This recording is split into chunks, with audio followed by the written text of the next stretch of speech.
Thank you. It's great to be here, and before I talk a little bit about what I consider to be one of the most dangerous and explosive words in the English language, this 5-letter word that a lot of us hear and use, I just wanted to confess to something, which is that what you're going to hear over the next few minutes or so is not a talk with the foundation of academic study. And one of the reasons why is that I got a E in government and politics at A-level. I didn't put my F in English up. That wasn't enough to get me here or in a university like this.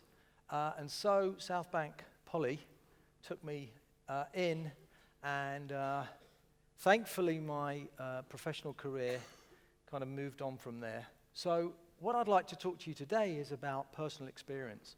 Is about my observation over the last 30 years or so in the media, in the entertainment, and the technology industry, and how I think that there's been a few shifts in the way in which we use language, and that word in particular, the maybe word, the maybe epidemic, and how perhaps it's come about. And I want to give you 2 tips, if I may, at the end of the talk, of how to get out of the world of maybe. Firstly, though, I'd like to take you to a more formal environment. Firstly, I'm going to take you to a more formal environment. And imagine that you are in a meeting. Many of you perhaps haven't experienced this in work, but a number of you, and I hope most of you would have experienced this in some shape or form. You know that Q&A session, people put their hands up, they're a little bit gingerly and worried about doing it. The first question goes up. The person that's answering the question, it's a good answer, he bats it over the net. And then you get to some of those more tricky questions, like, is there going to be a cappuccino machine? Are we going to have a Christmas party? Slightly moving into more complex issues. And then the tougher questions come. Is there going to be a pay rise? Are there going to be redundancies? And it's at that moment you start to spot the world of maybe. And it can come in all shapes and sizes. The one I'm always fascinated by is the person that says, that's a great question. Love that question. Be wary of that one, but you can see it in different ways. I understand. Interesting. Let me get back to you. All of those are characteristics of the world of maybe, and we deal with it in our work and professional lives. Now, let me just slightly go to extreme now and suggest to you whether the world of maybe works for you with these kind of questions. And I hope in the balcony you can see them, but Ryan Gosling is talking to Michelle Williams. Do you love me? Doctor, is my son going to be okay? Will you marry me? I mean, imagine getting maybe to any of these questions. You just can't, you couldn't unhear it. You'd have a very different reaction. So in our personal lives, we think a lot about the language we receive, the language we give, the way in which it affects us. You certainly are much more sensitive to it, but we still are affected by that word in both our professional and our personal lives. And what I'd like to see is an increasing move away from it. Now, here's an example of a business that I'm involved in. It's a startup business. Some of you are involved in startups. Some of you have an aspiration to be in startups as you finish your academic career. And just read this if you can. I'll call it out to you from the back. Really busy now, but we'll give it some thought when I have some time. And that's a no, right? I mean, we all know that is a no. So in a sense, we have to try and challenge what we're listening to and the way in which questions and answers work. Because startups cannot live in the world of maybe. It kills lots of startups because they just run out of time to fulfill their dream and their potential. Now, this is not where maybe sits. It's not a midpoint between yes and no. It's at the no door pushing its way to get in. And it's quite interesting when you begin to see popular culture tackling this word. This issue. Here's Jack Johnson saying maybe almost always means no. It's beginning to seep into the way in which we work with each other, the way in which we interact with each other. It's becoming much more common. We're accepting it. And what I'd like to try and do is give you my view on whether it's always been like that and it's just come to me and I'm much more sensitive to it, or there's been change. There's been some kind of environmental change where that interaction is becoming stronger and stronger and stronger. And one of the issues that I think we're beginning to see is this increasing challenge that we all have, not just in business. This is not just in our professional lives, this is in our personal lives. The challenge that we have about data worship, data overload. And you can see it, we're surrounded by it. Email, search, social media, user-generated content, fake news that's become a very interesting and topical issue over the last 6 months. The way in which on the internet the world's stupidity sits very closely next to the world's great knowledge.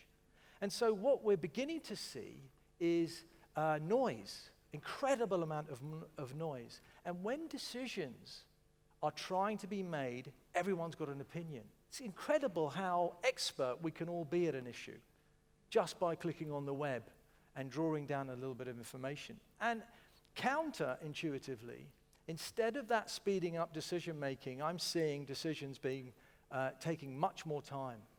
Shallow decision making, delays in the way in which business works. So data, I think, is one of the challenges that I think we face. Another one is the mobile device, and in particular social media, social messaging, and the media platforms. And if you think about it, Facebook, I think I'm right in saying, is in a quarter of the world's population right now, and this word maybe has appeared on everything that we begin to see. I mean, I tried to invite my son to come to my talk today, and he gave me a maybe. And I think just the way in which we've begun to interact, people are sitting on the fence. It's a big public experience. Should I say yes? Should I wait? What should I wait for my friends to say yes? And this whole concept of maybe is putting a lot more doubt into the way in which we interact and agree to do things with each other. And in the work environment, for those of you who are in the work environment or have seen it, it's that tentative on a calendar invite, where you invite 10 people, you get the 2 yeses from the people you don't really want in the room, and the 8 tentative from the people you really want in the room, and you're never entirely sure whether you're going to see them there. So, interestingly, I picked one, and even though I did say that this is a talk based on my own experience, it's interestingly that one of the most successful sites that has banned the word maybe is Tinder, with a very clear yes or a no. In fact, they've simplified it even more with a swipe left or a swipe right, allegedly. So, I think there's an issue. I really think there's an issue. And I think we can all get out of the world of maybe.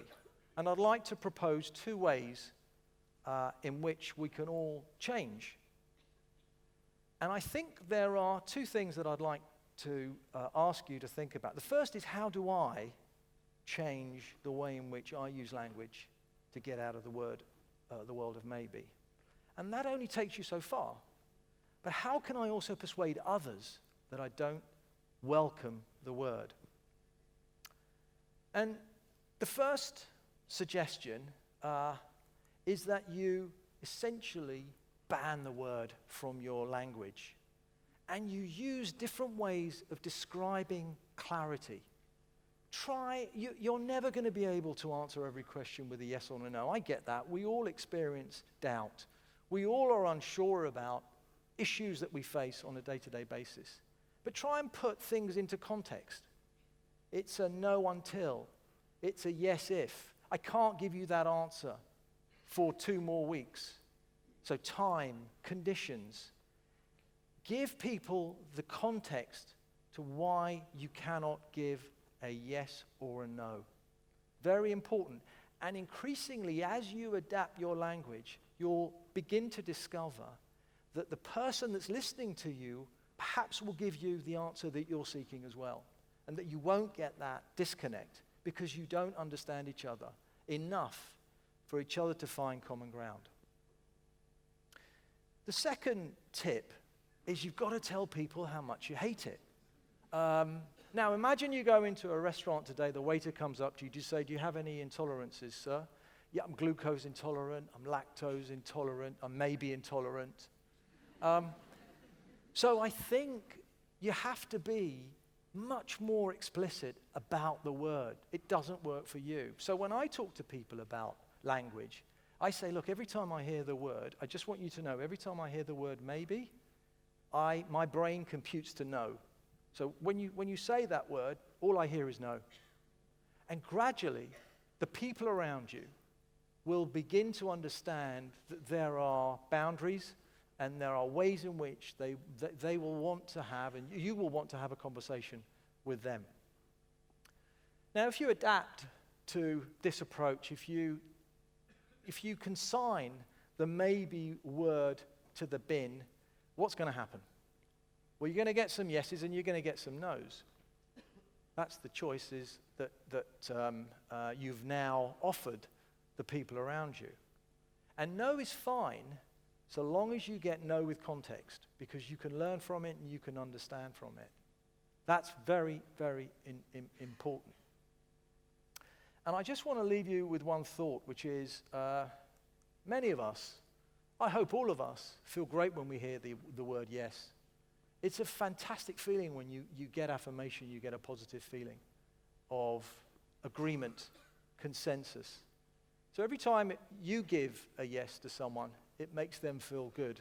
And every time you say yes to something, it gives you another opportunity to learn something new.